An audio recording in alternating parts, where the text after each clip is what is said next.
বিসমিল্লাহির রহমানির রহিম। সুধী দর্শক, আসসালামু আলাইকুম।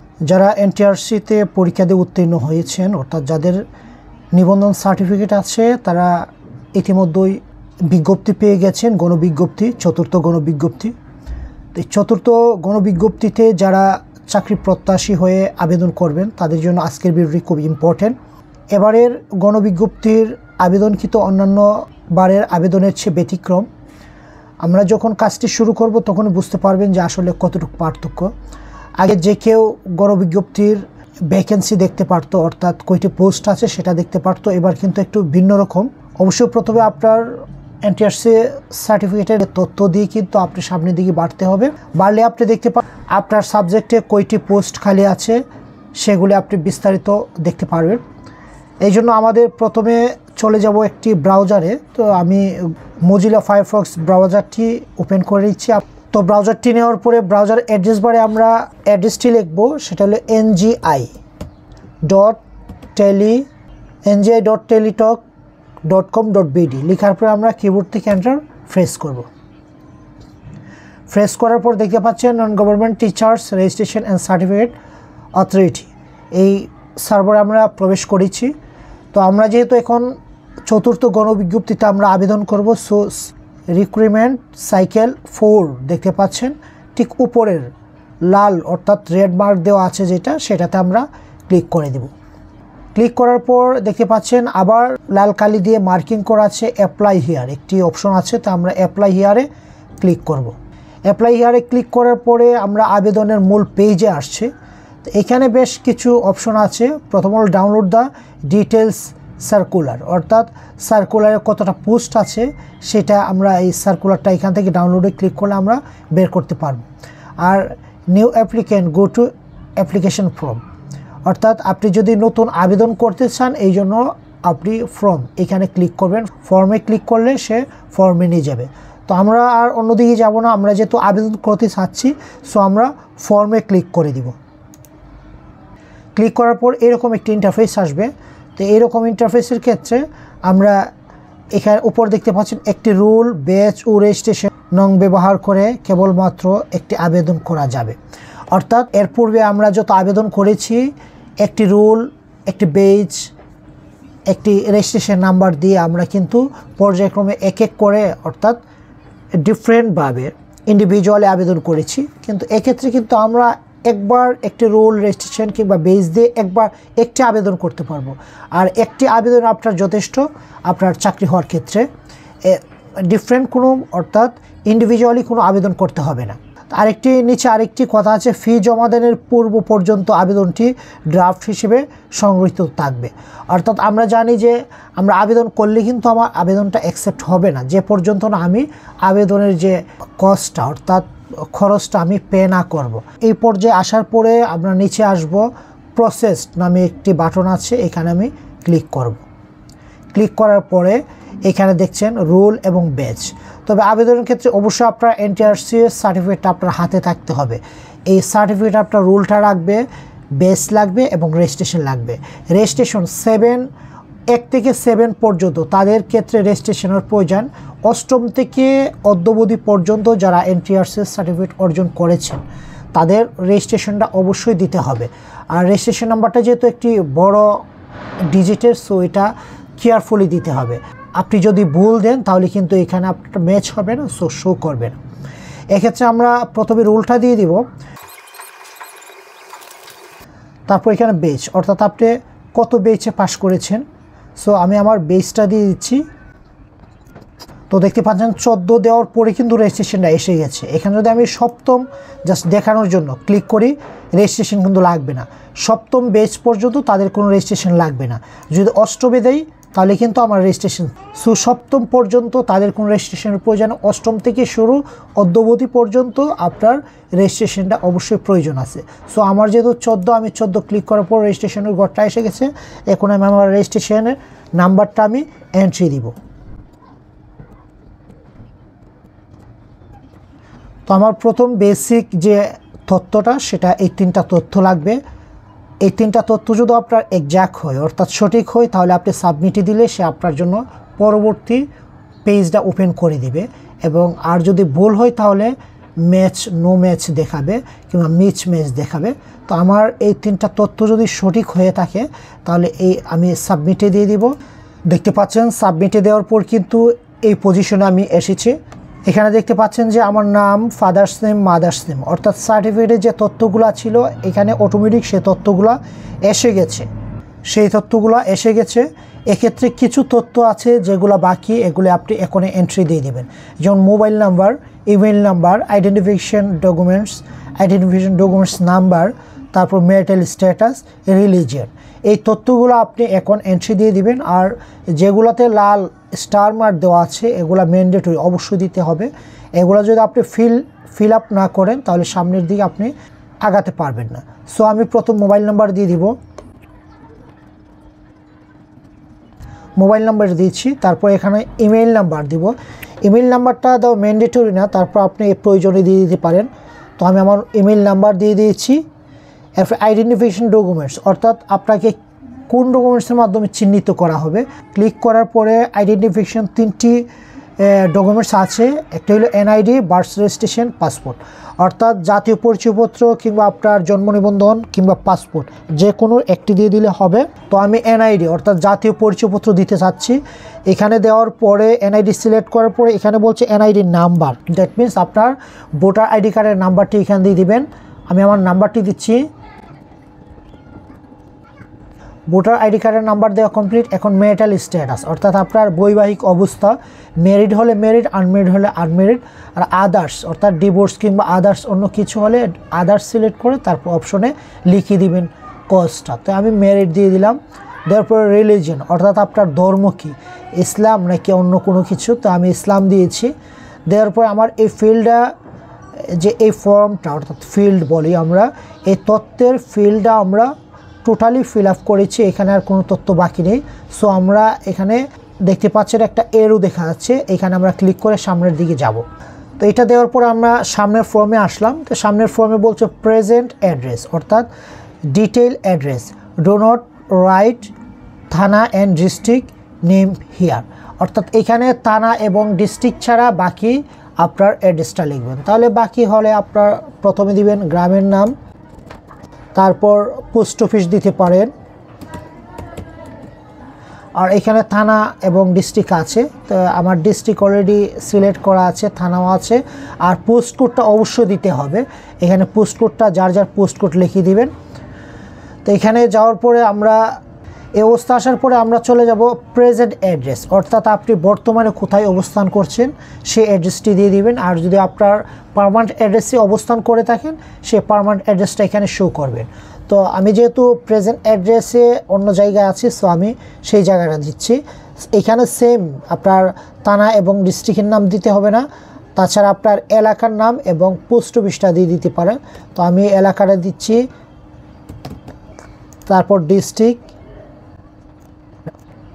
দিয়েছি, তারপর আমি থানা দিয়ে দিব, অর্থাৎ সেই থানার নাম দিয়েছি। তারপর পোস্ট কোড, অর্থাৎ আমরা জানি প্রত্যেক এরিয়ার একটা পোস্ট কোড আছে, আমি সেই পোস্ট কোডটি দিয়ে দিয়েছি। দিয়ে দেওয়ার পরে আমি অ্যাড চয়েস, দেখতে পাচ্ছেন অ্যাড চয়েস, অর্থাৎ আপনি আপনার যে চয়েসের সাবজেক্ট, আপনি কোথায় চয়েসের সাবজেক্ট অলরেডি আপনার এসে গেছে, যেহেতু আপনার নিবন্ধন যে সাবজেক্টে, সো অটোমেটিক সেই সাবজেক্টে আপনার কাছে শো করবে। এখন অ্যাড চয়েস এখানে আপনি ক্লিক করে দেবেন, অর্থাৎ প্রতিষ্ঠান চয়েসের ক্ষেত্রে আর কি, আপনি কোন প্রতিষ্ঠানে চয়েস করতে চাচ্ছেন। অ্যাড চয়েসে ক্লিক করার পর সে কিন্তু আমাকে সেই প্রতিষ্ঠান ইনস্টিটিউটের কাছে নিয়ে যাচ্ছে। তো দেখেন অলরেডি কিন্তু আমি এর পূর্বে আমার সাবজেক্ট আমি কিন্তু সিলেক্ট করি নাই, এখানে অলরেডি সিলেক্ট হয়ে গেছে, যেমন জেন্ডার, তারপর subject computer education, that means information technology, সেই সাবজেক্টটাই। এখানে আপনি সার্চ করতে পারেন। আপনি প্রথমে সার্চ করবেন জেলা দিয়ে, অর্থাৎ আপনি কোন জেলা। তো সার্চ বাই অথরিটি, এখানে ড্রপডাউনে ক্লিক করবেন। ক্লিক করার পরে এখানে একটি জিনিস খেয়াল করেন, ডিএমই দ্যাট মিনস মাদ্রাসাগুলো। দেখেন আমি ডিএমইতে যখন ক্লিক করে সিলেক্ট করে দিব, তো পাশে লেবেলগুলো এখানে ক্লিক করবেন। ক্লিক করার পর দেখেন মাদ্রাসাগুলো আসছে, কিন্তু ফাজিল, আলিম, দাখিল এরকম মাদ্রাসাগুলো আছে। তো ডিএমই মানে মাদ্রাসা, তারপর ডিএমই মানে যেটা মাদ্রাসা এবং টেকনিক্যাল দুইটাই আছে। আর ডিএসসি মানে স্কুল পর্যায়ে, ডিএসসি যেটা স্কুল, কলেজ এবং টেকনিক্যাল যেগুলো আছে। তো আমি ডিএসএইচই সিলেক্ট করব, তো আমি স্কুল পর্যায়ে করতে চাচ্ছি। ডিএসএইচই করার পরে আমি এখানে আরেকটি ড্রপডাউনে সিলেক্ট করব। সিলেক্ট করার পরে আমি তো দেখতে পাচ্ছেন সেকেন্ডারি স্কুল এখানে ক্লিক করে দেবো। 6 থেকে 10 পর্যন্ত যে শ্রেণীগুলি আছে সেটা হলো সেকেন্ডারি স্কুল। তো আমি সেকেন্ডারি স্কুল আমি ক্লিক করে সিলেক্ট করে দিলাম। দেওয়ার পরে সার্চ বাই পোস্ট, অর্থাৎ আপনি কোন পোস্টের জন্য সার্চ করছেন, যেহেতু আমার অলরেডি সাবজেক্ট শো করা আছে, তারপর এখানে একটি সিস্টেম দেওয়া আছে। তো আমি এখানে ড্রপডাউনে ক্লিক করব। ক্লিক করার পরে আমার অ্যাসিস্ট্যান্ট টিচার, আমি যেহেতু আইসিটি অ্যাসিস্ট্যান্ট টিচারের জন্য আবেদন করব, সো অ্যাসিস্ট্যান্ট টিচারটা আমি সিলেক্ট করে দিব। করার পরে এখানে আপনি ডিস্ট্রিক্ট সিলেক্ট করবেন। তো আমি ঢাকা ডিস্ট্রিক্টে দেখতে যাচ্ছি, তো আমি ঢাকাতে প্রথম ডিস্ট্রিক্ট ঢাকাটা আমি সিলেক্ট করব। করার পরে সার্চ বাই থানা, অর্থাৎ থানা এগেনস্টে, তো আমি ধানমন্ডি দেখতে চাচ্ছি, ধানমন্ডি সিলেক্ট করে দিলাম। সিলেক্ট করার পরে আমি যখন সার্চে ক্লিক করব, ধানমন্ডিতে আইসিটি সাবজেক্ট কোন কোন প্রতিষ্ঠান আছে সবগুলো কিন্তু শো করবে। তো আমি সার্চে ক্লিক করে দিলাম। তো সার্চে ক্লিক করার পরে আমরা এই স্কুলটা নিচের দিকে নিয়ে যাব। তো সার্চে দেওয়ার পর আমরা স্কুলটা নিচের দিকে নামানোর পরে ঠিক এই থানায় কয়টি স্কুলে আমার আইসিটি পোস্ট অ্যাসিস্ট্যান্ট টিচারের মানে পোস্ট খালি আছে সেগুলি দেখাচ্ছে। দেখতে পাচ্ছেন 1 2 3 তিনটা আছে অলরেডি। তিনটা যেহেতু আছে, জাস্ট আমি যে কোনো একটি সিলেক্ট করতে পারি কিংবা একাধিকও সিলেক্ট করতে পারি। তো আমি এটাতে ক্লিক করলাম। ক্লিক করার পর কিন্তু এটা সিলেক্টিং হচ্ছে, দেখতে পাচ্ছেন আমার গিয়ার আইকনটা কিন্তু ঘুরছে। তো এটা সিলেক্ট হয়েছে। আমি যদি আবার আরেকটিতে দিতে চাই তো আমি সেটাতে ক্লিক করতে পারি। আমার কিন্তু দুইটা সিলেক্ট হয়েছে। আর যদি আপনি এটা মনে করেন যে এটা ভুল হয়ে গেছে, এটা আমি সিলেক্ট করতে চাচ্ছি না, সো এটার উপর আরেকটা ক্লিক করবেন। ক্লিক করার পরে ডিসিলেক্ট হয়ে গেছে, অর্থাৎ সিলেকশনটা ডিসকার্ড হয়ে গেছে, বাদ হয়ে গেছে। তো এরকমভাবে আমি একটা করার পর কিংবা এখানে আরেকটা করলাম, সো এটাও করলাম, তিনটা হয়েছে। তিনটা হওয়ার পর তিনটা তো অলরেডি হয়ে গেছে, আবার পুনরায় এখানে আসতে পারেন, এসে আবার এগুলি অন্য থানা দেখতে পারেন। দেখার পর ওইখানেও সিলেক্ট করতে পারেন। সিলেক্ট করার পরে এখানে দেখেন ইউ ক্যান চুজ ম্যাক্সিমাম 40, অর্থাৎ আপনি 40টা আবেদন করতে পারেন, 40টা স্কুল সিলেক্ট করতে পারেন একে আবেদনের মাধ্যমে। তারপর এখানে একটি ইম্পর্টেন্ট কথা আছে, এই 40টার পরেও যদি আপনি অন্য কোথাও চাকরি করতে চান, আপনার ওই রকম একটা টেন্ডেন্সি থাকে, তাহলে আপনি ঠিক এই 40টার পরে যদি আপনার সিলেকশনে আপনার চাকরিটা না হয়, অথরিটি একটা অপশন দিয়েছে যে একটি চেকমার্ক দিয়ে দিলে যদি কোথাও পোস্ট খালি পাওয়া যায় আপনাকে সেখানে তারা ডিফাইন করবে চাকরির জন্য। এই অপশনটা আপনারা চেকমার্ক দিয়ে দিলে আপনার চাকরি নিশ্চিত হবে। তো এই জন্য আমরা নেক্সটে ক্লিক করে দিব। তারপর আমরা ঠিক এখানে দেখতে পাচ্ছি রেকর্ডার অবলিক রিমুভ সুইচ, আমরা এখানে ক্লিক করে দিব। তো দেখতে পাচ্ছেন আমি কিন্তু স্টেপ 4-এ আছি, অর্থাৎ আমার টোটাল স্টেপ হইল 6টা। তো আমরা অলরেডি 4 নম্বর ফর্মে আছি। এইখানে এই অবস্থায় আসার পরে তো দেখতে পাচ্ছেন যে আমার কিন্তু 3টা চয়েস হয়ে যায়, চয়েস অর্ডার 3। যেহেতু 3টা আমার চয়েস হয়েছে, আপনি যদি মনে করেন যে আরও আপনি চয়েস করতে পারেন। আর যদি চান যে I agree to join any institute for the country selected by the, দেখতে পাচ্ছেন আই ডোন্ট এগ্রি এটা দেওয়া আছে। তো আপনি এই ড্রপডাউনে ক্লিক করে ইয়েস আই এগ্রি, অর্থাৎ এছাড়াও এই 40টা কিংবা 3টা আপনি যে কয়টা সিলেক্ট করেন, ম্যাক্সিমাম আপনি 40টা সিলেক্ট করতে পারবেন।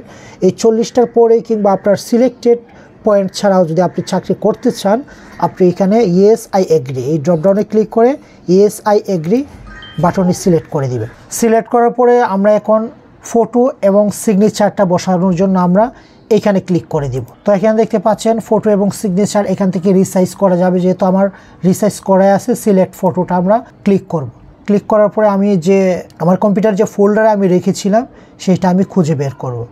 তো এখানে আমরা ছবিটা অ্যাড করার জন্য সিলেক্ট ফটোতে ক্লিক করে দিব। সিলেক্ট ফটোতে ক্লিক করার পর দেখতে পাচ্ছেন যে আমার ফটোটা কিন্তু এখানে আছে। তো আমি জাস্ট এখান থেকে অ্যাড করে দিব, সিলেক্ট করে জাস্ট ওপেন করে দিব। ওপেন করার পর কিন্তু আমার ছবিটা এখানে অলরেডি বসে গেছে। তারপর সিগনেচার, অর্থাৎ আমার একটি সিগনেচার এখানে অ্যাড করতে হবে। সিলেক্ট সিগনেচার আমি ক্লিক করব। ক্লিক করার পরে আমার ডেস্কটপে আছে সিগনেচারটা, তো আমি এখানে সিগনেচারটা সিলেক্ট করব, তারপর ওপেনে ক্লিক করব। তো আমার ছবি এবং সিগনেচার দুইটা কিন্তু বসানো হয়ে গেছে। তো আমরা এখানে একটি ডিক্লারেশন আছে যে আমি যত এখানে তথ্য দিয়েছি সবই সঠিক, এই হিসেবে আমি একটি অ্যাকনোলেজমেন্ট স্বীকারোক্তি দিব। এই জন্য আমার এখানে একটি চেকমার্ক আছে, ক্লিক করলে চেকমার্কটা হয়ে যাবে। হওয়ার পর আমি নেক্সটে ক্লিক করে দিব। তো দেখতে পাচ্ছেন এই অবস্থা দেওয়ার পরে একটি আমাকে অ্যাটেনশন দিচ্ছে, please review carefully the information below, অর্থাৎ আমি যে তথ্যগুলি দিয়েছি এগুলি আবার পুনরায় দেখার জন্য যে এখানে কোনো প্রকার ভুল আছে কিনা কিংবা কোনো কারেকশন করতে হবে কিনা। তো আমার এখানে ইউজার আইডি দিয়েছে, তারপর আমার সাবজেক্টের নাম, আমি কত পেয়েছি, রোল নাম্বার, এই সব কিছু এখানে দিয়েছে। দেওয়ার পরে আমার নিজের নাম, পিতার নাম, মাতার নাম, gender, date of birth, nationality, email, contact number, NID number, religion, সব কিছু এখানে দিয়েছে। কয়টা প্রতিষ্ঠানে আমি সিলেকশন দিয়েছি, এই 3টা প্রতিষ্ঠান কিন্তু শো করছে। এবং নিচে একটি আছে যে I agree to the point any institute of the country, অর্থাৎ এই 3টা প্রতিষ্ঠান ছাড়াও যদি আমি অন্য কোথাও যে বাংলাদেশে যে কোনো প্রতিষ্ঠানে খালি থাকে আমি যেন এখানে অ্যাপয়েন্টেড হই। এই একটি সিলেকশন আমি দিয়েছি। দেওয়ার পরে এখন কিন্তু আমার কাজ কমপ্লিট। দেখতে পাচ্ছেন আমি এখানে আমার ফর্মে কিন্তু এখন আর কোনো কাজ নেই। সো আমার কিন্তু এই ফর্ম ফিল আপ কমপ্লিট। এখন আমার পে করতে হবে। এই জন্য আমি ফ্রি পেমেন্ট ইনস্ট্রাকশন এখানে আমি ক্লিক করে দিব। ক্লিক করার পরে এখানে একটি বিষয় খেয়াল কর, এটা হলো আমার তথ্যের সামারিটা, অর্থাৎ আমার রোল নং, বেজ, তারপর রেজিস্ট্রেশন নাম্বার, তারপর এটা হলো আমার ইউজার আইডি। আমার পে হবে কিন্তু সেই ইউজার আইডি এইটা দিয়ে। তো আমি এই ইউজার আইডি দিয়ে যেহেতু পে করতে চাচ্ছি, পে করতে হবে। অ্যাপ্লিকেশন ফি দেখতে পাচ্ছেন 1000 টাকা আমার পে করতে হবে। আপনি একটা করেন আর 40টা করেন, আর 40টা ছাড়া আপনি যেখানে করতে চান, অর্থাৎ আপনার একটি অ্যাপ্লিকেশন ফি 1000 টাকা। সো আপনি যে কয়টা প্রতিষ্ঠানে সিলেক্ট দেন না কেন, তো ম্যাক্সিমাম 40টা, এর বেশি করা যাবে না। দেখতে পাচ্ছেন অ্যাপ্লিকেশন ফি পেমেন্ট ডেডলাইন, এখানে বলছে যে you will pay the fee within 72 hours of applying, অর্থাৎ আপনি আবেদন করার 72 ঘন্টার ভিতরে আপনার এই 1000 টাকা পে করতে হবে। SMS must be send any Teletalk prepaid number, অর্থাৎ আপনার এই পেটা একমাত্র টেলিটক প্রিপেড নাম্বারে আপনার পে করতে হবে। SMS পাঠালে টেলিটক ব্যালেন্স থেকে 1000 টাকা সে কেটে নিয়ে যাবে। তো এখানে SMS এর স্টেপগুলো দেওয়া আছে। ফার্স্ট স্টেপে আপনি NIG স্পেস দিয়ে আপনার ইউজার আইডি, এই যে আমার যে এই ইউজার আইডি, আপনারা আবেদন করার পর এরকম একটি ইউজার আইডি আসবে। সো NGI স্পেস দেওয়া ইউজার আইডিটা লিখবেন। লিখার পরে তারপর 16342-তে পাঠিয়ে দিবেন। তারপর আপনাকে একটি SMS আবার পাঠাবে পিন নাম্বার দিয়ে, সেই পিন নাম্বারটি ব্যবহার করে আবার NGI স্পেস ইয়েস, তারপর পিন নাম্বারটা দিবেন। দেওয়ার পর 16342-তে পাঠিয়ে দিবেন।